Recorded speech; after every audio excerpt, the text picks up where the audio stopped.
Hi, I'm Charles Arthur. And I'm Samuel Gibbs. We're here to talk about tablets from 2013. So, Sam, let's start with the worst.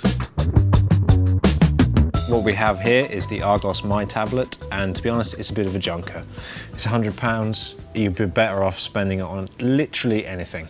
I managed to try it out in the tablet review I did recently, and I couldn't even get it to respond to a touch. No, it's really poor. OK, let's get rid of it. Goodbye. Next up, we have the Microsoft Surface. This is actually the Surface Pro from last year. They've done a new version of it, the Pro 2, although it's the same price and it looks exactly the same. It's a spec bump. It's a spec bump. This is the type cover which comes off. The thing I found about this was that it's just really heavy.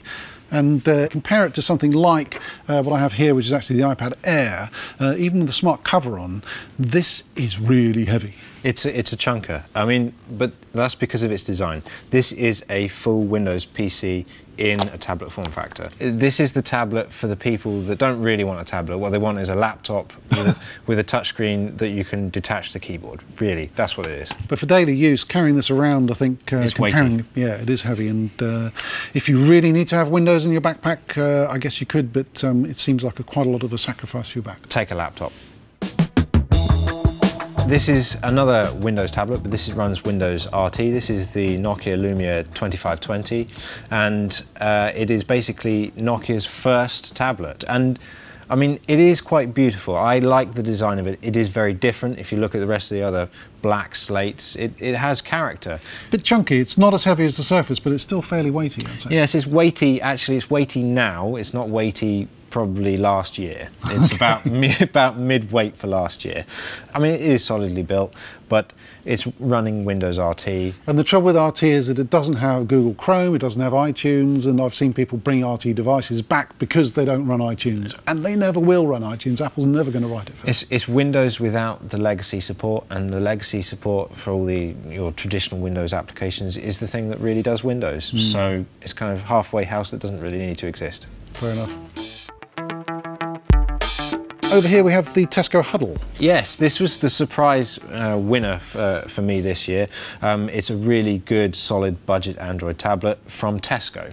It's fast, it does generally what people need to do. It's got a decent 7-inch screen, it runs Android Jelly Bean, and I mean, it has enough ports and connections to kind of do what people need. It's available for around £120, but you can also get it for £60 worth of club card vouchers. And it looks like it'd be robust enough to give to the kids. They're not going to mind that it's a bit heavier perhaps than other models. I think it'd take a hit as well. OK, that's quite a nice looking device. Next up here is the iPad Mini Retina. For my money, this is a great little tablet. It's a step up from the iPad Mini of last year. The thing for me that makes the iPad Mini and the iPad Air, which we'll get onto, is the selection of apps. I mean, that's one of Apple's strong points. Its app ecosystem is very well developed, and arguably more than an Android experience, especially on the tablet side. The iPad apps, people are really designing apps specifically for Apple's tablets. Although it is pricey as well, and that for a lot of people is going to be the thing that puts them off. It's the question really between going for the premium one or going for something like the Huddle. Yeah, definitely.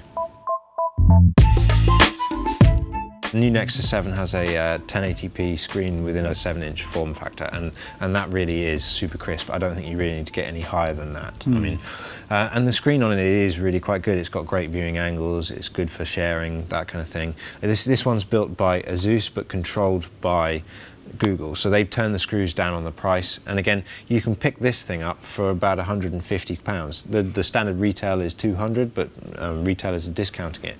So rather like the sort of Nexus line of phones, it could be that Google, to some extent, is subsidising this, that it's taking a hit on the price because it's getting people to sort of buy into its services. I mean, I've used Android a long time. I found that there are little usability bugs about it, which I find troubling.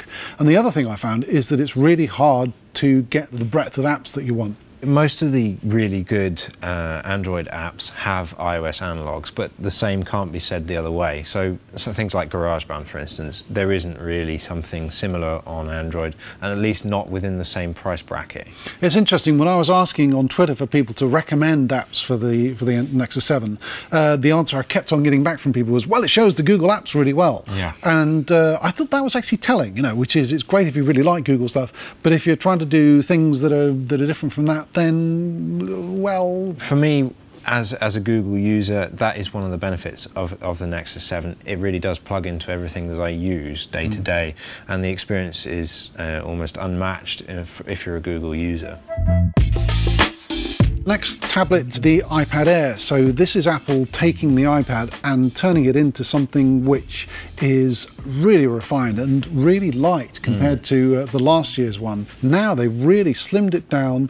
It's exactly the same industrial design and look as the iPad Mini, but it's got this big screen and it's really light. And actually there's a sort of optical illusion I find going on, which is the iPad Mini feels like it's heavier than the iPad Air. Yes. It's really weird. I mean, for me, Apple basically took what was a good tablet to start with, but really shrunk it down, and it's the first major revision since the introduction of the iPad on the industrial design front. And it looks gorgeous, it's light, it's easy to put in your backpack, and for me, if I was to buy a large tablet, it would definitely be the iPad Air. One of the problems is the price. Yeah, sure, that's certainly a barrier for some people, I think, and although it's interesting how many people are prepared to spend that extra bit, because I think they perceive that they're getting some sort of, well, they're getting a benefit out of it. If you were choosing out of all these tablets that we've had, which one would be your pick? I'd have to say the Nexus 7. I don't think you can beat it on price. The iPad Mini with Retina display certainly comes close, but at £300 it's a bit of an ask for a small tablet. For me, I've got to say, even though the iPad Mini with Retina is great and has a really good screen, I find that the iPad Air, with the big screen and all the apps and all the accessibility you get with iOS 7 particularly, that's actually the winner for me. Doesn't mean this isn't a really good tablet, I think, but actually you get all the benefits, I think, plus the big screen with the iPad Air.